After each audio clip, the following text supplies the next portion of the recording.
దేవుని ఘనమైన నామమునకు స్తోత్రములు. ఈ వాగ్దానమును వింటున్న మీకందరికీ మన ప్రభువును ప్రియ రక్షకుడైన యేసుక్రీస్తు నామములో శుభములు, మా హృదయపూర్వకమైన వందనములు. ఈరోజు మీ కొరకైన దేవుని వాగ్దానము ఇర్మియా గ్రంథము 30వ అధ్యాయము 11వ వచనము. యెహోవా వాక్కు ఇదే, నిన్ను రక్షించుటకు నేను నీకు తోడైయున్నాను. మంచి దేవుడైన యేసయ్య ఈ మంచి వాగ్దానమును నిశ్చయముగా నేడు మనందరి వినికిడిలో నెరవేర్చునుగాక. ఆమేన్. ఈ వాగ్దానాన్ని వింటున్న ప్రియ దైవ జనాంగమా, దేవుని ప్రజలైనటువంటి షడ్రాకు, మేషాకు, అబేద్నగోలు దేవునిని సేవిస్తున్నందుకు గాను బబులోను సామ్రాజ్యపు వారు వారి పైన నిందను మోపి వేడిమి కలిగిన అగ్నిగుండములో వారిని పడద్రోయుట కొరకు రాజు ద్వారా ఆజ్ఞను పొందారు. ఆజ్ఞ పొందినట్లుగాని ఆ ముగ్గురు యవనస్తులను తీసుకుని వెళ్లి ఏడంతల వేడిమి కలిగిన ఆ అగ్నిగుండములో పడద్రోసినప్పుడు సైన్యములకు అధిపతి అయిన యెహోవా దేవుడు తన దూతను పంపి వారికి తోడుగా ఉండి ఆ అగ్ని మంటల వల్ల వారికి ఏ హాని కలుగకుండా వారిని భద్రపరిచారు, క్షేమముగా బయటికి నడిపించారు. అంటే ఆ ముగ్గురు యవనస్తులు ఉన్న వారి శ్రమలో దేవుడు వారికి తోడుగా ఉన్నారు. మనుషులెవ్వరూ అలాంటి పరిస్థితుల్లో వారికి తోడు రాలేరు.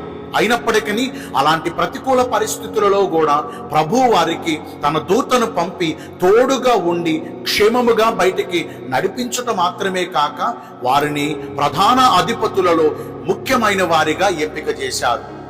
దేవుని బిడ్డ అయినటువంటి దానియేలు దేవునిని యథార్థమైన మనసుతో ప్రార్థిస్తున్నందుకు గాను అతనిని దర్యావేషు రాజు సింహాల బోనులో పడద్రోశారు. సింహాల బోనులో దానియేలు పడద్రోయబడినప్పటికీ సింహముల వల్ల దానియేలునకు ఏ హాని కలుగకుండా దేవుడు తన దూతను పంపి ఆ సింహముల నోళ్లను మోయించారు. దానియేలు క్షేమముగా బయటికి నడిపించబడ్డాడు. ఆ దేశ ప్రధానులలో ప్రాముఖ్యమైన వాడిగా ఎంచబడ్డాడు.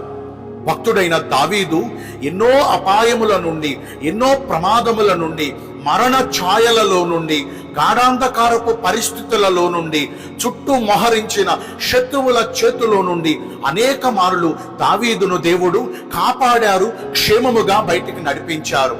ఆ దావీదును దేవుడు అంచెంచెలుగా ఘనపరిచారు. దావీదునకు దేవుడు తోడుగా ఉన్నారు కాబట్టి దావీదు క్షేమముగా బయటికి నడిపించబడ్డాడు. తాను బ్రతుకు దినములన్నీ కృపాక్షేమములతో దేవుడు దావీదును కాపాడుచూ వచ్చారు. ఇంతవరకు మనము విన్నటువంటి ఈ భక్తుల యథార్థమైన సంఘటనలను పరిశీలించగలిగితే వారికి ప్రతికూల పరిస్థితులు ఎదురైనప్పుడు దేవుడైన యెహోవా వారికి తోడుగా ఉన్నారు కాబట్టి వారికి ఏ హాని కలగకుండా దేవుడు వారిని రక్షించి కాపాడారు.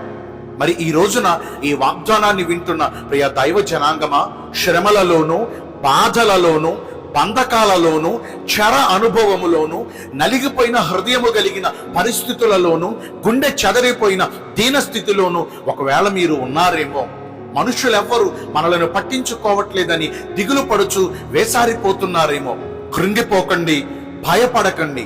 నిన్ను రక్షించుటకు, మనందరినీ రక్షించుటకు జీవాధిపతి అయిన యెహోవా దేవుడు మనకు తోడుగా ఉన్నారు. ఆయన యుగ సమాప్తి వరకు సదాకాలము మన పక్షమునే మనకు తోడుగా ఉంటారు. ఆయన మనలను విడిచిపెట్టే దేవుడు కాదు.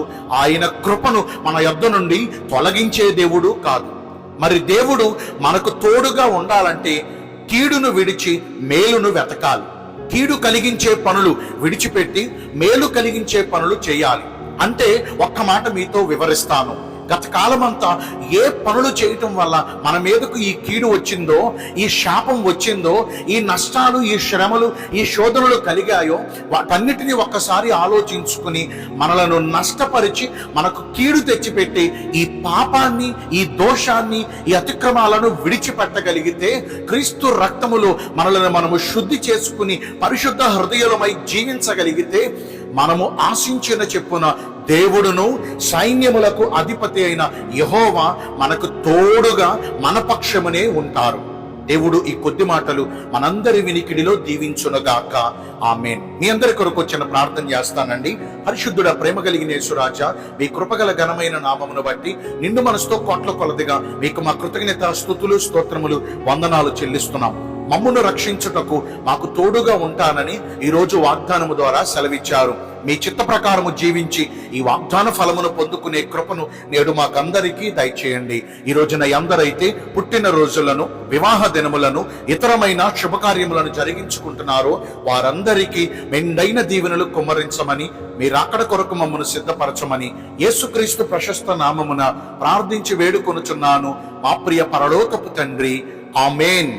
May God bless you all. Thank you.